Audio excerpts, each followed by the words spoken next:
Hostalería e comercio van da man nesta iniciativa que impulsa Zona Aberta. O colectivo Vilagarcián deseñou a primeira ruta de tapas e compras pola cidade. Na parte gastronómica conta coa implicación de 11 locais. Participan 11 establecimientos que presentan unha única tapa y que son La Malquerida, La Baldosa, Pepe Quilé, Doña Tapa, Diurno, El Trastero, Xosés, La Marta, a Plaza de Carril, El Tantra e El Mezclum. E como é habitual nestas iniciativas, a clientela poderá votar polas propostas dos locais. Para optar a premio terán que selar como mínimo 4 establecementos de hostalería. A singularidade desta ruta é que, para entrar no sorteo, terán que conseguir tamén 2 selos dos establecementos comerciais asociados á Zona Aberta. Los clientes van a tener que votar la mejor tapa de entre las 11.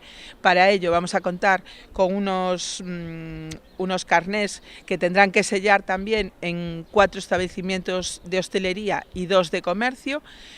Todo esto para el sorteo de 500 euros en 5 packs de vales compra de 100 euros. Esta proposta botará a andar este venres e vaise prolongar ata o 18 de maio. O horario xeral de todos os locais será de 12 a 2 e de 7:30 a 9:30. Con todo, Zona Aberta abre a porta a que cada negocio flexibilice estes horarios. Cada local va a poder ampliar un poco y limitar un poco el horario, ¿sabes? Más que nada porque, bueno, hay ciertos locales que tienen, pues digamos, menos sitio para los clientes y bueno, hay muchas que tienen reservas y eso, entonces pues van a limitar un poco el horario dependiendo un poco de cada local, ¿no? O sorteo onde se coñecerán as 5 persoas premiadas será o 24 de maio. O Concello de Vilagarcía tamén colabora coa proposta, tal como fixera no pasado con outras semellantes da antiga Itubi. Podemos ver que os 11 locais que van a participar nesta ocasión van a manter ou superar esa calidade que sempre houbo e que vamos a traballar conjuntamente entre todos para que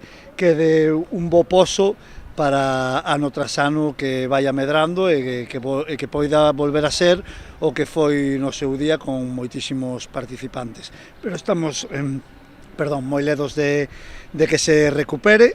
É unha previa moi boa ás festas de Santa Rita. Por outra banda, nas últimas horas tivo tamén lugar o sorteo do Día da Nai de Zona Aberta. A persoa afortunada fixose cunha fin de semana para 2 persoas, un premio que conseguiu grazas a un ticket de compra nun dos establecementos de Zona Aberta.